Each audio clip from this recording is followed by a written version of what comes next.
Olá, seja bem-vindo ao FURB Pesquisa, um espaço de bate-papo sobre o conhecimento que se produz aqui na universidade. No programa de hoje, a gente conhece um estudo do Programa de Pós-Graduação em Educação que investigou a aplicação de uma lei federal que obriga o ensino de História e Cultura Indígena nas escolas. Quem conversa com a gente sobre esse assunto é a pesquisadora Zeneide de Lima, que é mestre em Educação. Bem-vinda, Zeneide. Muito obrigada pela presença. Obrigada, Camila. Eu gostaria que você começasse nos contando, Zeneide, um pouquinho da tua trajetória acadêmica e profissional. O que te trouxe aqui ao PPGE?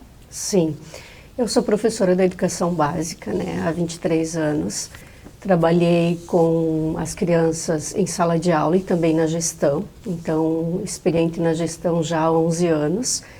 E aí, sempre muito interessada, em estudar educação, em escrever sobre os temas atuais.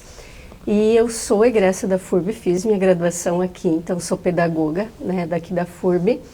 E eu queria pesquisar uma temática relevante, na atualidade e na educação. Então vim, fazer um mestrado com esse interesse. Como é que nasceu esse teu projeto de pesquisa, então, especificamente? Então, vim para a universidade para pesquisar alguma temática na inclusão, na área da inclusão. Então, eu sou psicopedagoga e neuropsicopedagoga também. E aí me deparei com a professora Cíntia Régia Rodrigues, que é minha orientadora, professora de História aqui da FURB. E aí nós estávamos dialogando sobre inclusão, sobre a proposta de projeto que eu tinha trazido. E ela me falou sobre como ela pesquisa, Ela pesquisa as questões étnico-raciais e indígenas e me convidou para pesquisar com ela. Então foi assim que nasce minha pesquisa, a partir também deste convite. Explica pra gente, então, Zeneide, qual foi o propósito central, o objetivo central do teu estudo, então, junto ao PPGE? Sim, foi perceber na educação básica quais as representações, que os gestores, professores e estudantes traziam, a partir do ensino das histórias e culturas indígenas. Eu fui para uma escola de educação básica, uma escola pública municipal na região norte de Santa Catarina, uma escola não indígena, então eu conversei com 81 estudantes, 7 professores, 3 coordenadores e um diretor. Então eu queria ouvir as narrativas, então as representações de modo geral desses sujeitos na educação e o que eles diziam, então quais eram as representações a partir da aplicação da lei.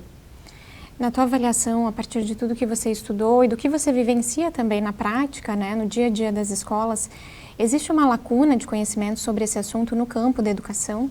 Existe. Durante minha pesquisa, eu fiz ali então um estudo sobre as últimas publicações, especialmente de dissertações, entre 2018 e 2022. A gente percebe 22 publicações, e percebemos em Santa Catarina somente 5. E uma delas fala sobre a educação básica, que é uma pesquisa de Minas Gerais, então ela nem é do nosso entorno.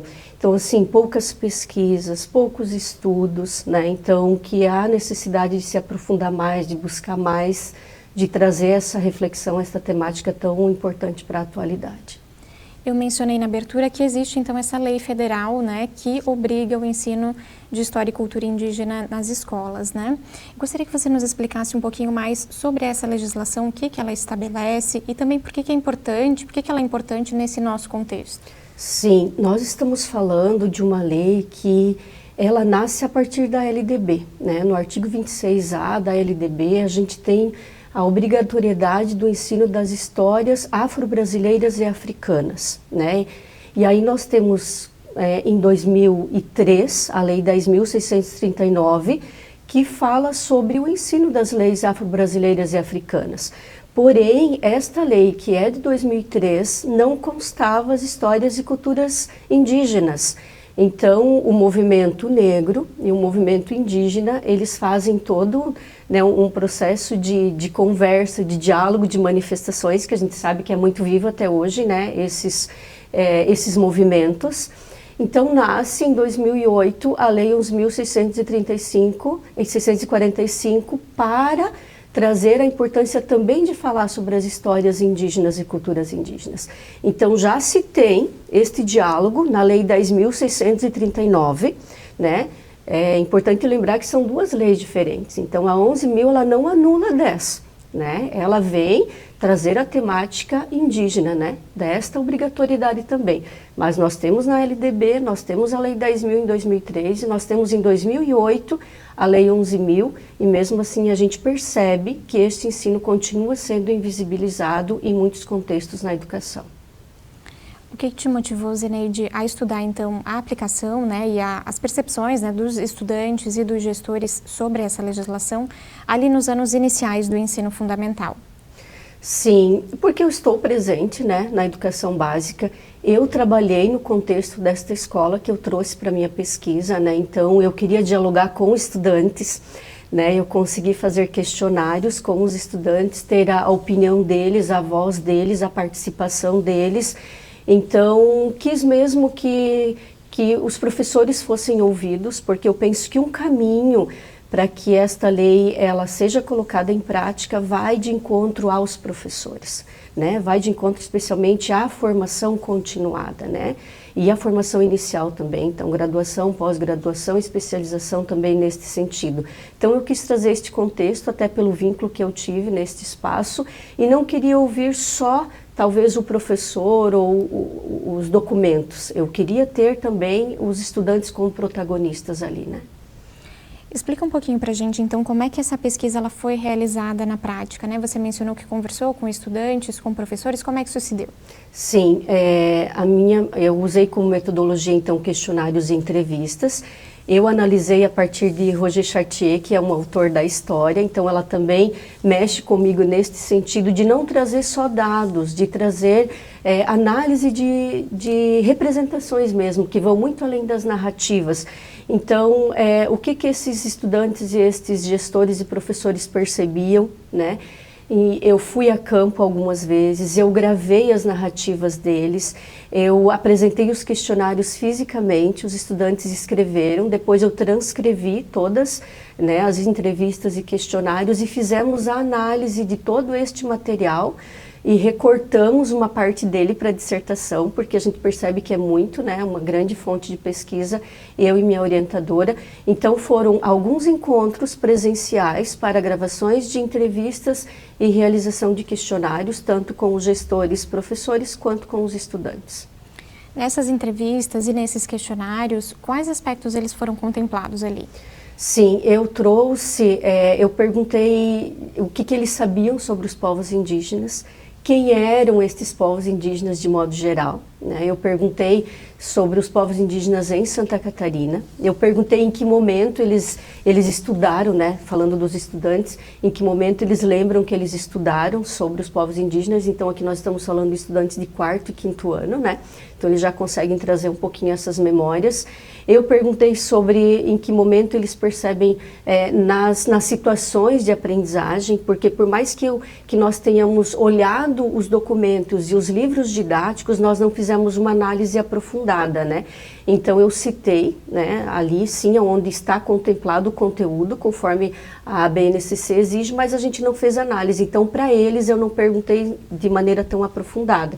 E perguntei em que projeto eles trabalharam, se lembravam de algum projeto, perguntei se já tinham estudado com indígenas, se tinham vivências sobre, né, indígenas, se conheciam, se já haviam presenciado alguma situação de racismo e preconceito, porque a gente vai falar sobre isso também, né, está muito presente, porque às vezes a gente pensa que o indígena ele não sofre o racismo, ele também sofre, né? Então eu trouxe este diálogo assim muito leve, né, para que eles conseguissem lembrar, trazer das memórias deles o que eles tinham vivenciado. E para os professores eu trouxe, então, vocês conhecem a lei, né, vocês conseguem falar sobre este decreto, qual a importância dele. Então a gente percebe que alguns professores fazem relação com a Lei 10.000, né, então em alguns momentos mencionam como se tratasse da Lei 10.000, né, tem uma relação, mas a gente estava falando da 11. Pergunto para os professores das situações também de aprendizagem, dos materiais, mas eles trazem muito vagamente, né, algumas lembranças assim. E dos povos indígenas, então, em Santa Catarina, eles trazem alguns que eles conhecem, né? Então, Caigangue, Guarani, os Laclanon, Xoclen, alguns comentam, né, de situações que eles tenham vivenciado, localizam, mas, de modo geral, a gente percebe que os professores não entendem que é uma lei e que é uma obrigatoriedade e que precisa estar presente no planejamento, no currículo, no material didático trabalhado, né? Se percebe que deste grupo todo, de modo geral, ainda as histórias são invisibilizadas e muitos estereótipos ainda, né, de um contexto eurocentrado ainda de educação. Não se tem a nova história indígena, né? Então eu dialogo, eu trago para os professores o protagonismo dos autores indígenas da atualidade e outros que falam sobre a nova história indígena, né? E os professores desconhecem, né? Então, muito ainda dessa história invisibilizada também nessas narrativas que eles estão reproduzindo, né? Tanto do que os professores trazem quanto dos gestores e estudantes. Você menciona a nova história indígena, né? Acho que é importante a gente explicar para quem nos acompanha em que consiste essa abordagem, né? E por que seria importante que esses professores a conhecessem. Sim, porque o que a gente tem hoje é muito do que nós buscamos como referência para o planejamento, que buscamos como referência em nossos livros didáticos para ensinar a história, né, que a gente está falando da obrigatoriedade da história. Esta lei, ela está na literatura, na história, ali ela vai estar nesses componentes na obrigatoriedade, né? Se o professor busca como referência materiais didáticos que são fora do contexto, onde os indígenas não são protagonistas, não está sendo contemplado a nova história indígena. Se você vai perguntar para eles como que eles percebem o descobrimento do Brasil, né? Como que foi, não foi como aconteceu, né? Então eles não são sujeitos dessa história, né? Então é sobre isso, é sobre reescrever uma história, é sobre os povos indígenas serem protagonistas, sobre eles estarem presentes, né? Então a nova história indígena, ela vem dialogar sobre isso. Ela vem dizer que os povos indígenas, que a história que se tem nos livros didáticos, que se tem muitas vezes nos planejamentos, não é a verdadeira história indígena, né? Então os autores, eles trazem esta reescrita, né? Esta história que muitas vezes foi invisibilizada e continua sendo, né? É neste sentido. A partir, então, dessa aplicação de questionários com os estudantes, o que a gente pode destacar, né? O que te chama mais atenção na fala dos estudantes, nas respostas dos estudantes em relação aos teus questionamentos? Sim, ainda se percebe muito preconceito, ainda se percebe racismo, ainda se percebe as histórias sendo estereotipadas, invisibilizadas, né? Os estudantes, eles reproduzem o que eles estão recebendo. Por isso que eu volto né, naquela questão que nós argumentávamos antes, que é necessário que se busque na base uma formação melhor, uma formação continuada, uma formação bem estruturada, né? É necessário que se reescreva os materiais que estão sobre o acesso dos estudantes, né? Eu tenho um filho de 8 anos que também entra em contato com materiais didáticos e quando ele vem e pergunta, eu falo para ele, filho, não é assim, é assim. E aí ele também leva esse diálogo que vai sendo multiplicado, né? E que alguns professores têm essa noção, Camila, assim, ó, né? E aí eles trazem, eles dialogam com os estudantes, mas eles estão dialogando com o próprio material didático, contrariando o próprio material didático, contrariando a própria proposta. Então, às vezes, isso não surge tanto efeito como deveria, sabe? Então, para mim, ficou muito forte ainda essa questão de ter uma história, de o ensino ainda estar estereotipado, das histórias estarem invisibilizadas, do indígena ainda ser aquela figura que o estudante reproduz todos iguais, sem ter noção de que são mais de 300 etnias, né? São muitas culturas indígenas, né? Brasil afora, então não se conhece. Então ainda se reproduz muitas histórias estereotipadas, narrativas estereotipadas, preconceituosas, racistas, né? E às vezes eles estão reproduzindo isso, né? Então eles precisariam receber uma formação diferente, um ensino diferente e que fosse reescrito realmente.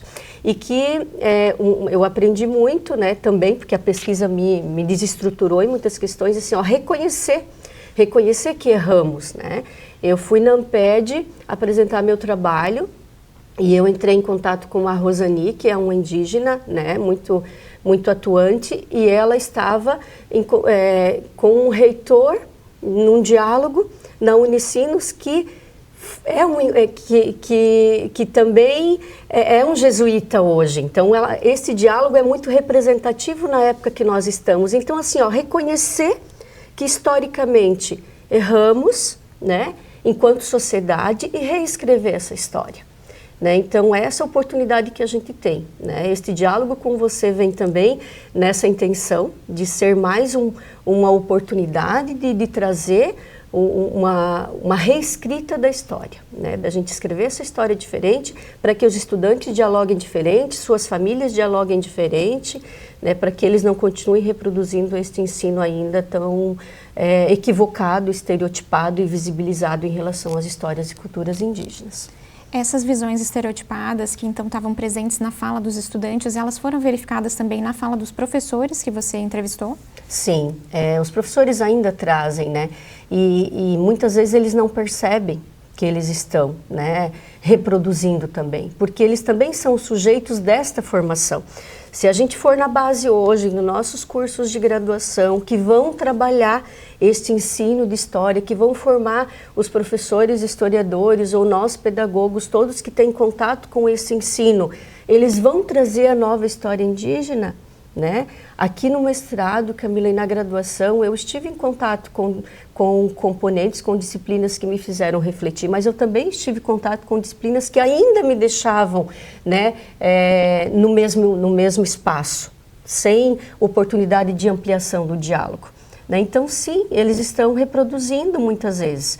Né? Nós tivemos agora, dia 20, a consciência negra. Né? Então, eu fiz todo um diálogo na escola que eu estou para que a gente trabalhasse com realmente a consciência de como que essas histórias precisam aparecer, esse protagonismo, né, de quem a gente queira trazer para o contexto da discussão. E assim acontece, por exemplo, nos Dias dos Povos Indígenas, que eles não são índios, são indígenas, e tem toda uma reflexão em torno disso. Então, sim, precisa se reescrever nos mínimos detalhes, e não só na educação, na sociedade, né? Toda a sociedade precisa se reestruturar nesse sentido, né? Neste diálogo que a gente precisa ampliar, refletir e mudar. Nós precisamos mudar. Nós ainda vivemos num contexto de educação eurocentrada, nós não olhamos para a América Latina, para a nossa realidade, né? E os povos indígenas, eles estão neste contexto de discussão, né? Que a gente precisa conhecer melhor. Você menciona que não foi possível analisar profundamente o material didático, né, que eles utilizam, mas que vocês verificaram, né, em linhas gerais, ainda que superficialmente, de forma exploratória, esse material didático. A história e a cultura indígena estão contempladas nesse material, ainda que de forma equivocada, ou nem sequer estão contempladas? Sim, eu pego, por exemplo, a proposta curricular do município que eu pesquisei, eu pego o PPP da escola, e lá se diz sobre as culturas, se diz sobre multiculturalismo, né? Então, isso está contemplado enquanto conteúdo, que provavelmente se busca na LDB, provavelmente se busca ali nos conteúdos específicos do componente, mas não se fala sobre a Lei 10.000, a Lei 11.000, né? E o que estaria contemplado a partir desta prática. Então, isso é invisibilizado. Né? Então, eu não consegui identificar de que maneira seria trabalhado e o que seria trabalhado. E nós não analisamos porque justamente nós gostaríamos de trabalhar com as representações, né? Então, a nossa pesquisa, ela precisaria ser ampliada, precisaria ser uma pesquisa futura, caso fôssemos fazer mais uma análise dos documentos nesse sentido, né? Além da legislação, né, existem outros documentos oficiais voltados, então, para o campo da educação que tratam dessa temática, que trazem diretrizes, que poderiam ajudar, então, esses professores no âmbito municipal, no âmbito estadual, a estruturar mesmo, né, uma proposta curricular mais interessante nesse sentido? Sim, tem as diretrizes, tanto da Lei 10.000 quanto da Lei 11.000, né, que os professores podem buscar.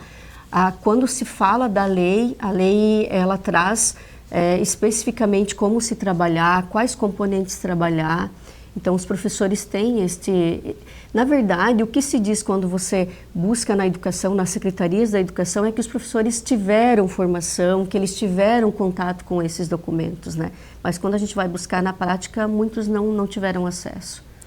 Na sua avaliação, então, como alguém que está dentro do campo, né, da educação já há muitos anos, o que motiva isso, né, esse descompasso? Já que houve, então, eles sabem da existência da lei, eles teriam ali diretrizes básicas para executar, né, para realmente levar esse conhecimento até os estudantes. O que motiva esse descompasso entre o que está na lei e o que acontece na prática de sala de aula? Sim, eu percebo ainda muita insegurança, né, então eu pretendo ser, assim, uma dessas pessoas, né, na formação, né? Então eu passei nos últimos 2 anos em 3 escolas depois do mestrado, e assim, dentre a pesquisa e depois então já em 3 escolas, e eu sempre me coloco à disposição e vou buscar no planejamento, vou buscar no projeto da escola onde as leis estão presentes. E as pessoas, elas têm, né, se tratando dos gestores e professores, interesse, na maioria delas. Então é isso mesmo, assim, ó, trazer na formação, né, orientar, dizer onde que está, de que maneira precisa ser trabalhado, orientar. Então eu penso que um caminho seja esse. Porém, Camila, assim, ó, é triste dizer, mas no momento político que nós estamos, muitas vezes as pessoas, elas estão também fazendo questão de invisibilizar essas histórias, porque quando você abre este debate, você abre essa discussão, você também se coloca num espaço que muitas das pessoas na sociedade atual, especialmente onde nós estamos, não querem dialogar sobre isso. Minha orientadora dizia, nós estamos na FURB onde é chão indígena, aqui foi chão indígena, aqui no chão que pisamos.